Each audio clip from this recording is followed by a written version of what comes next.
Developing tonight, growing backlash against a Republican governor who says he has a plan to save the Constitution from a power-hungry federal government. Texas Governor Greg Abbott is calling for a convention of the states, a power entrusted to the people by the Founding Fathers for the purposes of amending the Constitution. It has never been used until now. Joining me now, Governor Abbott. Governor, great to see you. So what's the idea? You want to change the Constitution, but exactly how? Well, first, Megan, importantly, this is not my plan. This was Madison's plan, Hamilton's plan, Ben Franklin's plan, the founders' plan. They knew and they articulated at the time of the original convention in 1787 that there would be a need for the American people to alter the Constitution as the country grew and evolved. And so they handed to us in Article 5 of the United States Constitution the pathway to do it. And they knew that it would be the people who would need to be able to do it, not government leaders in Washington, D.C. And that's precisely why they inserted Article 5 into the Constitution so that we can amend the Constitution. And basically what I'm calling for is not really changing the Constitution, but instead returning the Constitution to the original principles that were enshrined in the Constitution itself. Well, like allowing a two-thirds majority of the states to override a U.S. Supreme Court decision? That was not in the spirit of the original.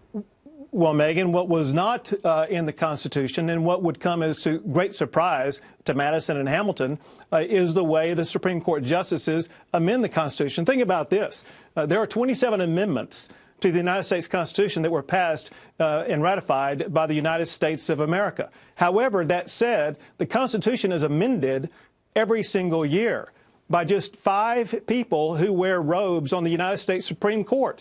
And oftentimes it is contrary to the people of the United States. Even worse, you see the Supreme Court actually rewrite laws. Embarrassingly, what Chief Justice Roberts did in the Obamacare case, where the Supreme Court played the role of a super legislature. But the founders didn't want to just cede everything to the majority. They didn't. That is not the kind of republic they envision. And so, under your version, if we had the Supreme Court, let's say the Supreme Court decision Casey, where they relooked at Planned Parenthood and they said, yeah, we're going to uphold Roe versus Wade, but we're also going to uphold the right of lawmakers to curtail those rights. They can erode abortion rights, at least on the edges. Let's say two-thirds of the states rose up and said, no erosion. We oppose that.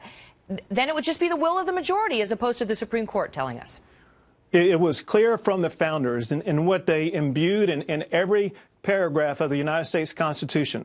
They did not want to empower 5 unelected, unaccountable judges on the United States Supreme Court to be able to single-handedly amend the Constitution in an unaccountable way. But also, think about this. It's not just the court, which is just one of the items you brought up. Look at Congress. Who did the founders, who did the crafters of the Constitution empower to write the laws of the United States of America? In Article 1, it is the United States Congress. Despite that fact. But what's happening is the executive branch is issuing a lot of laws through its agencies, and that's another thing you want to tackle. So I got to go, but can you tell me what's the next step in your plan? What are you going to do? 1 is the state of Texas needs to pass this. 2, I need to get other states to join in. 3, the people of the United States of America need to demand their legislature will support an Article 5 convention of states. Governor, it's great to see you. Thanks for being here tonight. Thank you.